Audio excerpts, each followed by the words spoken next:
Hey, what is up, mortal? Welcome to Part 5 Season 2 of What If Deku Had Venom. Shigaraki was frustrated to say the least. All anyone ever seemed to talk about was Stain. But what about him? What about the Namu who were released into the streets that night? The public acted like all that ever happened that night was that Stain was finally captured by Endeavor and nothing else, even with these new recruits. The only reason they seemed to join the League of Villains was due to their belief that Stain was somehow associated with him. He honestly despised Stain. But if it was one thing he got out of Hasu that night, it was this new symbiote. Carnage. Does that sound good? Shigaraki asked. Shigaraki was sitting in the bar by what appeared to be himself. But the picture widened to reveal a red Kai being with white eyes and sharp teeth sitting next to Shigaraki. Yeah, sounds good. But about those new recruits? What about them? What shall we do about them? Any plans? Those brats from UA.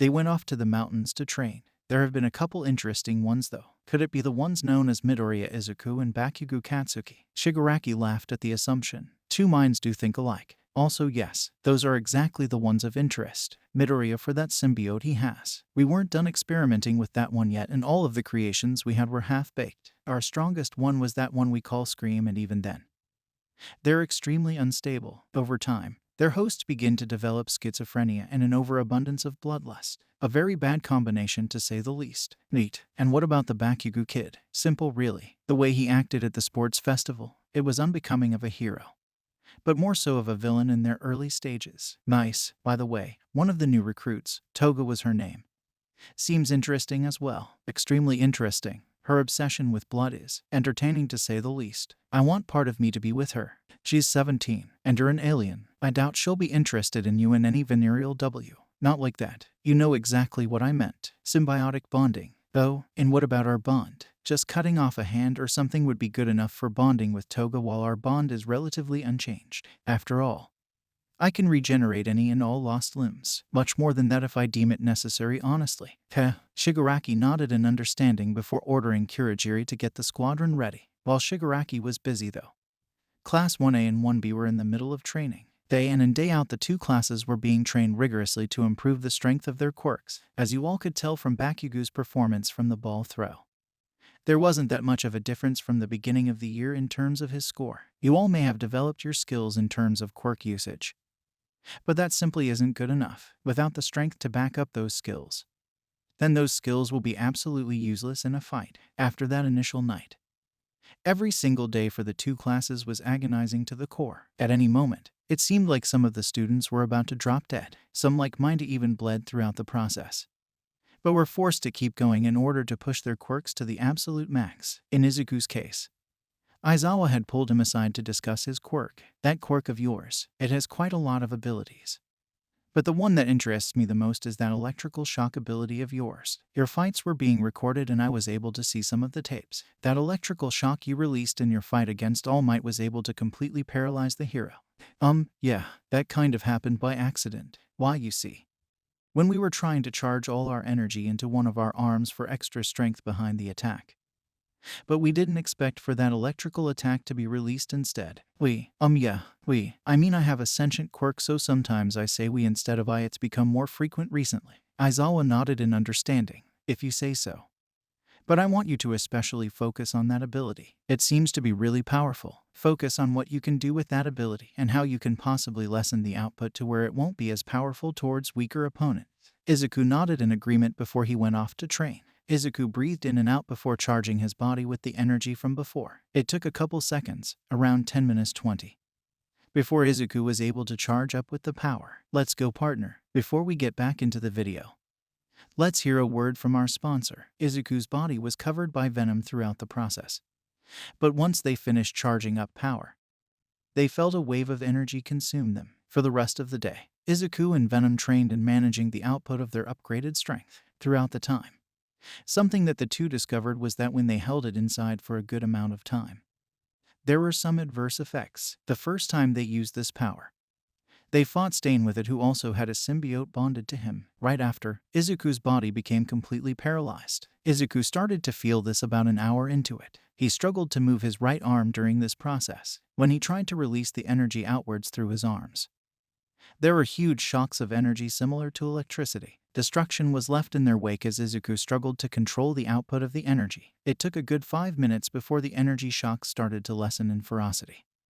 But during this time it felt like Izuku's arm was beginning to erode away. Izuku wanted to stop multiple times throughout the process. It felt like his muscles were tearing away and Venom even struggled to hold on. Aizawa was watching Izuku's progress intently as well, so Izuku couldn't even stop. This is actually starting to sting. You know, we can't stop now. We aren't allowed to stop. Once the day was over. Everyone was exhausted. Some of the students dropped dead. They immediately fell asleep, but were forced awake by Aizawa. Izuku could barely move after the events that happened throughout the day. That ability of theirs was incredibly strong, sure. But it was also hard to manage. At least they learned something today. They could use whatever that ability was called for a good amount of time, which could either multiply their strength and speed or they could release bioelectric shocks from their arms if they really focused the energy a good amount there. It was weird, but it was pretty effective for battle. It was just that the drawbacks were terrible, which really made that power an extreme last resort. Being incapable of movement after using the ability was a big no-no. Not only that, but it also took a toll on them if they used the ability for too long. They would begin to feel strain in their body if they used the power internalized and if they used it for electrical blasts. Then after a couple of minutes it would start to affect Venom's regenerative ability, cutting it down by a good portion temporarily. It even began to hurt Venom as well. That ability was frustrating to say the least. The students practiced cooking curry afterwards. Those who failed their practical exams were removed from the rest of the group by Aizawa in order to take their remedial classes. Izuku was in the process of cooking some curry when he noticed something. The little kid, Koda was his name. A thought came into Izuku's mind. Where exactly was the little boy going? He went to find Mandalay. He figured that he was her kid considering Koda looked the most like her. Well, not much, but they shared a couple of similarities that none of the others had. Hey Mandalay, about Koda. Is he your kid? She denied it and explained that Koda was actually her second cousin. One of her cousins was actually one of Koda's biological parents. The problem, though, was what caused Koda's mindset about hating heroes in the very first place. His parents were a famous pro-hero group known as the Water Hose Duo. His parents defended a village against an incredibly dangerous villain. He was known as Muscular, and a rank villain. They put in their best efforts in order to protect the people. But they died in the process. They were able to wound the villain, sure. But the price they had to pay completely changed Koda's outlook on life. That's pretty rough. I see. Well, I'll change Koda's outlook on heroes if it's the last thing I do. Izuku, with this new information, went to look for Koda. He wanted to genuinely help the kid. He could even see a little bit of himself in Koda. If Venom never bonded with him and never met All Might, he most likely would have never made it into UA. If he never made it into UA, he could only imagine how devastated he would have been. He would have to face reality. That he would never become a hero, all because of one anomaly in his genetics. He curled his fingers into a fist at the thought of it and punched one of the walls at the thought of it. The strength behind it was more than he expected. He left an imprint of his fist in the rock wall. Who's there? Izuku looked around and saw Koda sitting by the mountain cliff. He tried to talk to the boy. But as soon as Koda saw who was there, he immediately turned away from Izuku. Go away. Izuku didn't listen and walked closer to the boy. But when he did, he noticed something. Fire. This can't be a regular forest fire either. Those are blue flames. Someone's intruding the premises. Izuku immediately went high alert at the mention of this. Venom was screaming in his head. But what made things even worse was when his spider sense went off the rails. It was like a fire alarm was in the process of sounding off in his head. He fell down to his knees and clutched his head in pain. Koda looked at Izuku with an eyebrow raised. What was this guy up to? Was this meant to be his sorry attempt at getting his attention? How pathetic. He looked away from Izuku.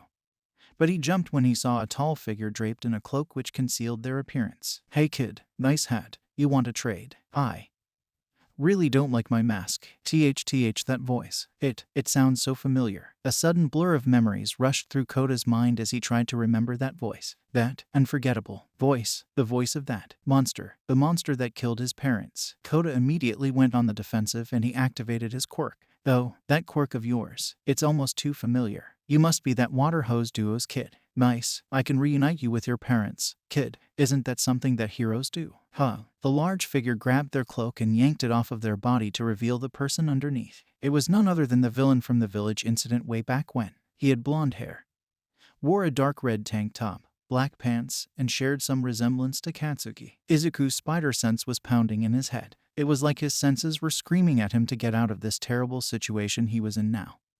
But he looked down at Koda. He couldn't leave the boy behind. He pushed himself up and rushed over to grab Koda.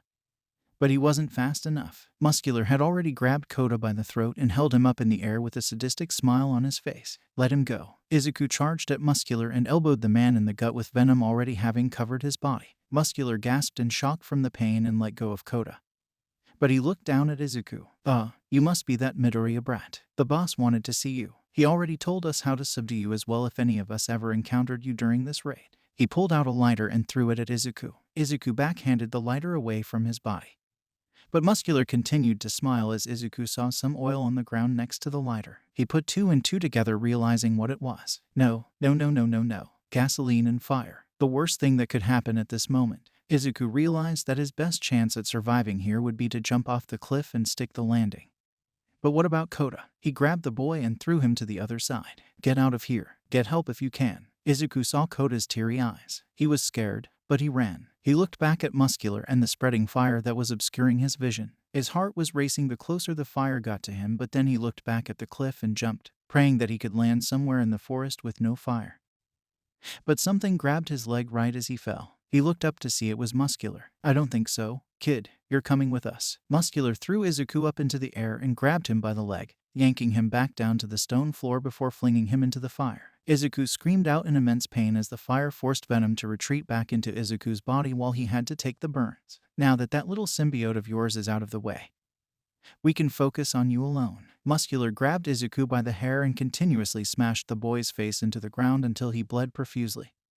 Completely unconscious, he slung Izuku on his back and disappeared into the night. Thank you all for watching the video to the end. Now there are a few more things that I'd like to go over before the video ends. On behalf of We the Celestials, I'd like to thank the writer for this video, as well as the editors for this video. Their details will be in the description. If you're a voice actor, editor or writer, or you're interested in becoming one of those, go to the Discord that is in the description of this video and hit up the head of one of those areas. We're always looking for members to join us. That's it from us for today's video. So thank you all for watching, and don't forget to hit that subscribe button if you're interested, and hit that like button if you liked the video. Until next time, peace out mortals. Have an amazing day.